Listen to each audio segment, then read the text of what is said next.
Hello everyone and welcome back to my channel. So today we are here with your lecture 3 for income tax.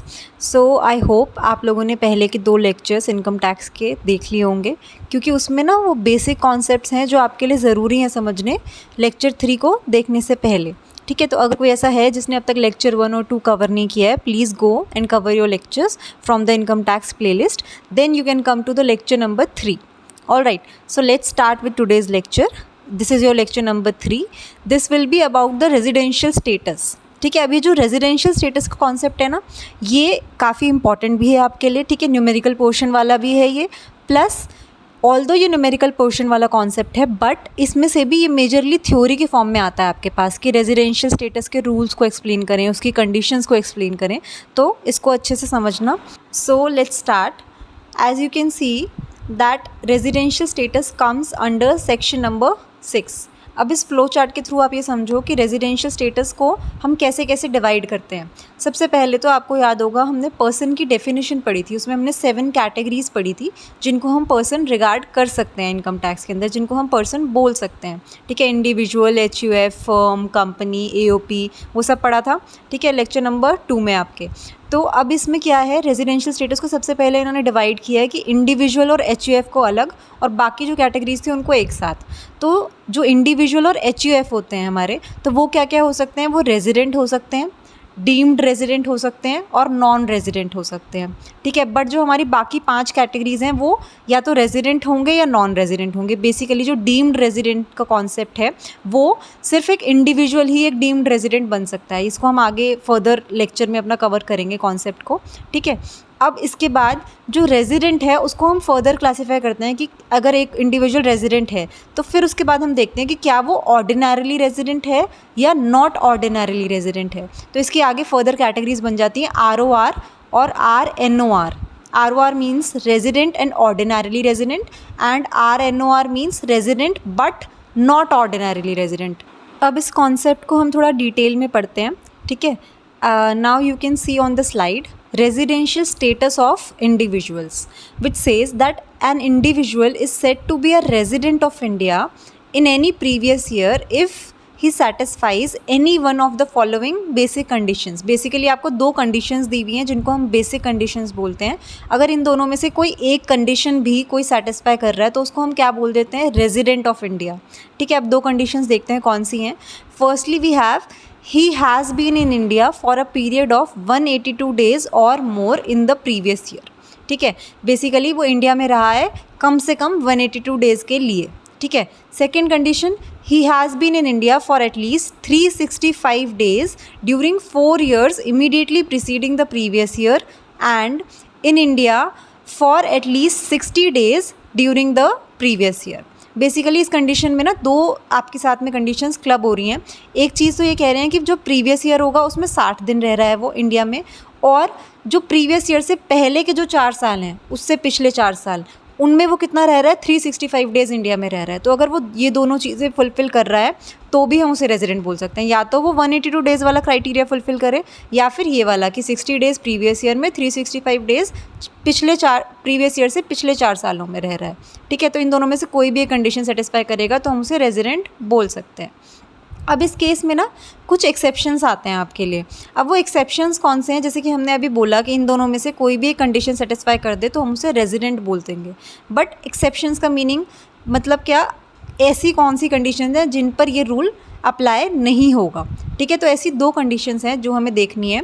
Firstly we have an Indian citizen who leaves India for the purpose of employment और as a crew member of Indian ship.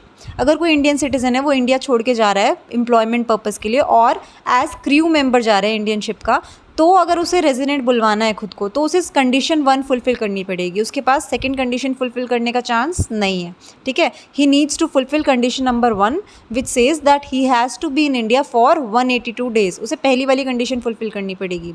ठीक है, ऐसी दूसरी condition देखें, if any Indian citizen और a person of Indian origin.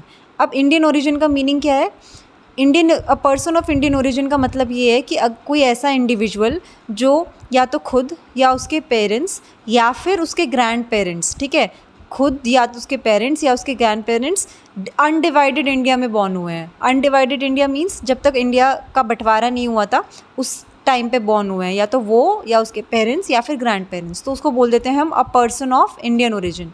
ठीक है, तो इफ़ एनी सिटीजन और a person of Indian origin who is living outside India comes on a visit to India. अब ऐसी सिचुएशन में क्या देखना है हमें, अगर कोई ऐसी सिचुएशन है जो इंडिया से बाहर रह रहा है, इंडियन सिटीज़न है या फिर PIO है, पर्सन ऑफ इंडियन ओरिजिन है, और वो विज़िट करने आ रहा है इंडिया में, तो वो रेजिडेंट कब कहलाएगा, जब इसमें दो कंडीशंस हो जाती हैं। अगर उसकी जो टोटल इनकम है वो 15 लाख से ज़्यादा है, ठीक है, तो कम से कम 120 दिन रहना चाहिए वो इंडिया में।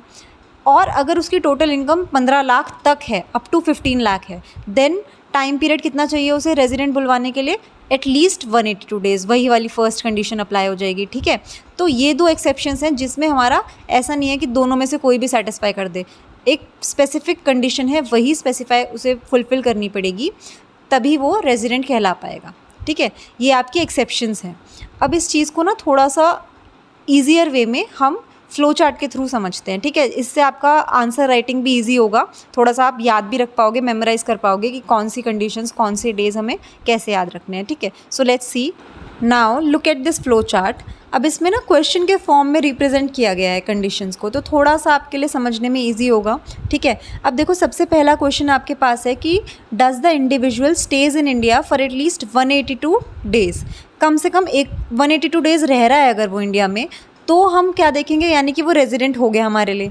अब वो रेजिडेंट बन गया तो अब हम चेक करेंगे क्या वो ऑर्डिनरीली रेजिडेंट बना है या नॉट ऑर्डिनरीली रेजिडेंट है। तो आप देखें जब ये येस हो गई कंडीशन तो हम ये बड़े वाले ब्लू बॉक्स पे आ जाते हैं जहाँ पर दो क्वेश्चंस लिखे हैं कि अगर वो इन दोनों कंडीशंस को साथ में सेटिस्फाई करता है, देखें आप बीच में प्लस साइन है, अगर वो दोनों कंडीशन सेटिस्फाई करता है तो वो बन जाता है ऑर्डिनरीली रेजिडेंट। अगर दोनों कंडीशंस नहीं सेटिस्फाई करता है, या तो एक कंडीशन करता है या दोनों ही नहीं करता है, तो और नॉट ऑर्डिनरीली रेजिडेंट बन जाता है। ठीक है, दोनों साथ में करनी ज़रूरी है अगर उसे ऑर्डिनरीली बनना है। अब वो दो कंडीशन है कौन सी, first we have he is resident in India in any 2 previous years out of 10 previous year preceding the relevant previous year. ठीक है, तो मतलब क्या है, जो आपका प्रीवियस ईयर चल रहा है करेंटली, उससे पिछले 10 सालों में कम से कम 2 साल उसका स्टेटस कैसा होना चाहिए, रेजिडेंट का इंडिया में। ठीक है, दूसरी कंडीशन कहती है कि वो इंडिया में कम से कम उसने 730 दिन बिताए हैं या उससे ज़्यादा 7 सालों में preceding the relevant previous year. ठीक है, जो प्रीवियस ईयर हमारा करेंटली है उससे पिछले 7 साल देखने हैं, उसमें कम से कम 730 दिन वो इंडिया में रहा हो। ठीक है, अब इसमें ना इन दो कंडीशंस में एक चीज़ ध्यान रखनी है आपको। सेकंड कंडीशन में लिखा है हिज स्टे इन इंडिया, यानी कि सिंपल सी चीज़ है, वो इंडिया में कितना टाइम रह रहा है इसकी बात हो रही है। फर्स्ट कंडीशन में ये मैंशनड है ही इज़ रेजिडेंट इन इंडिया। अब रेजिडेंट में यहाँ पर क्या देखना है कि जो 10 साल हैं हमारे, 10 में से 2 साल वो उन दो में से कोई एक कंडीशन को सेटिस्फाई कर रहा है, यानी कि कम से कम 182 डेज़ रह रहा है या फिर वो 365 डेज़ वाली कंडीशन को सेटिस्फाई कर रहा है। दोनों में से कोई एक कंडीशन सेटिस्फाई कर रहा होना चाहिए, तभी वो रेजिडेंट माना जाता है। इसमें स्टे की बात नहीं हो रही है यहाँ पर ये कहा जा रहा है कि 10 में से 2 साल कम से कम वो कोई एक कंडीशन सेटिस्फाई कर रहा हो रेजिडेंट वाली। ठीक है, और दूसरी कंडीशन है कि 730 दिन वो रह रहा हो इंडिया में पिछले 7 सालों में। ठीक है, तो अगर वो ये दो कंडीशंस को सेटिस्फाई करता है तो वो बनता है ऑर्डिनरीली रेजिडेंट। अगर इन दोनों में से कोई एक करता है या दोनों ही नहीं करता है तो वो बनता है नॉट ऑर्डिनरीली रेजिडेंट। ठीक है, अब आ जाइए नो पे। अगर पहली जो कंडीशन हमने चेक करी है 182 डेज़ वाली वो ही नो हो जाती है तो हम दूसरी कंडीशन देखते हैं, क्योंकि हमने पढ़ा है रेजिडेंट में दोनों में से कोई एक भी कंडीशन सेटिस्फाई करेगा तो भी वो रेजिडेंट बन सकता है। ठीक है, तो हम सेकंड कंडीशन चेक करेंगे। अब अगर उसकी सेकंड कंडीशन येस होती है तो भी हम ये इसी वाली कंडीशन पर आएंगे जैसे हमने पिछला किया, और अगर ये भी कंडीशन नो हो जाती है तो वो क्या बन जाता है, नॉन रेजिडेंट। क्योंकि वो रेजिडेंट ही नहीं है तो आगे हमें चेक करने की ज़रूरत ही नहीं है कि वो ऑर्डिनरली है नॉट ऑर्डिनरली है, यानी कि वो सिंपली नॉन रेजिडेंट बन जाता है अगर वो दोनों बेसिक कंडीशन में से एक भी सेटिस्फाई नहीं कर पाता। ठीक है, now moving forward to the next slide we have, अब इसमें ना हमने इसको थोड़ा सा सिंप्लीफाइड वे में लिखा है कि बेसिक कंडीशंस कौन सी हैं, एडिशनल कंडीशंस कौन सी हैं, और ROR NOR बनने के लिए आपको क्या क्या सेटिस्फाई करना है। तो आप देखो सबसे पहले बेसिक कंडीशंस मेंशन्ड है आपकी दोनों, कि पहली वाली क्या थी, कम से कम 182 डेज़, दूसरी वाली 365 डेज़ पूरे करने हैं पिछले 4 सालों में, और 60 डेज़ करने हैं प्रीवियस ईयर में। ठीक है, और ऐसी एडिशनल कंडीशंस गिवन है कि 10 में से 2 साल उसे रेजिडेंट होना है और 7 सालों में 730 दिन इंडिया में रहना है। ठीक है। अब ये जो PPY लिखा है इसका मतलब है प्रीसीडिंग द प्रीवियस ईयर, यानी कि जो भी प्रीवियस ईयर चल रहा है उससे पहले के 7 साल देने हैं या फिर उससे पहले के 10 साल देखने हैं, ठीक है।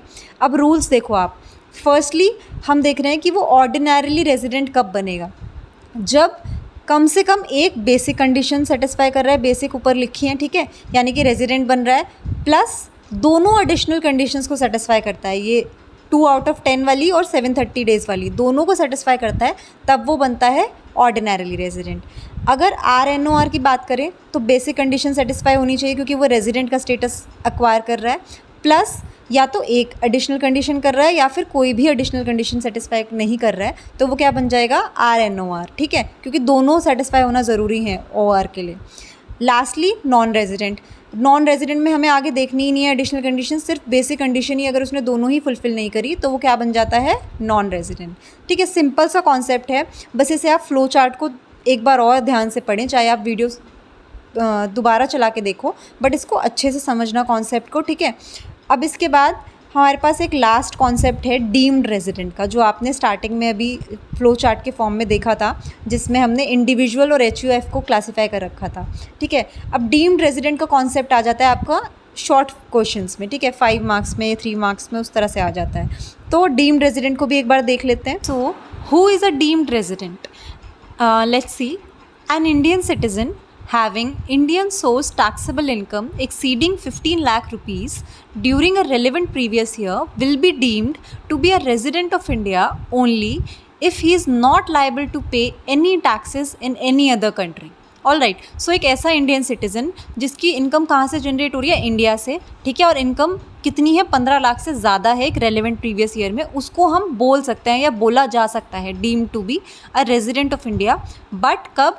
जब उसको कहीं और लाइबल नहीं है वो किसी और कंट्री में टैक्सेस पे करने के लिए, ठीक है। तो एक डीम्ड रेजिडेंट का कॉन्सेप्ट है, सेक्शन 6 अंडर सेक्शन 1A के अंदर आता है, ठीक है। अब इसकी एप्लीकेबिलिटी क्या है कि वो एक ओनली इंडियन सिटीज़न होना चाहिए, ना कि पर्सन ऑफ इंडियन ओरिजिन, ठीक है। टोटल इनकम हम ऑलरेडी पढ़ चुके हैं, अदर देन फॉरेन इनकम, यानी कि इंडियन इनकम होनी चाहिए उसकी एक्सीडिंग 15 लाख रुपीज़। ऑल्सो हमने पहले फ्लो चार्ट में भी देखा था कि जो डीम्ड रेजिडेंट होता है वो सिर्फ RNOR बन सकता है, ROR नहीं बन सकता, यानी कि वो नॉट ऑर्डिनरीली रेजिडेंट का स्टेटस ही एक्वायर करता है, ठीक है। लास्टली अब डीम्ड रेजिडेंट ऐसा भी इंडिविजुअल हो सकता है जो एक भी दिन इंडिया में नहीं रहा है, सिर्फ उसने ऊपर वाली जो कंडीशंस मेंशन्ड है उनको फुलफिल करा है, तब भी हम उसे डीम्ड रेजिडेंट का स्टेटस दे सकते हैं, ठीक है। छोटा सा कॉन्सेप्ट है, आपका 3 मार्क्स या 5 मार्क्स में आ जाता है, तो इसको स्किप करके नहीं जाना, ठीक है। So that's all for your lecture 3 and I will soon upload your lecture number 4, जिसमें हम एक येस नो वाला इंपॉर्टेंट न्यूमेरिकल कवर करेंगे, ठीक है। वो भी काफ़ी इंपॉर्टेंट सेक्शन है आपका इनकम टैक्स में। Till then stay tuned, please subscribe to the channel, like the videos and do share your feedback in the comment section. Thank you so much.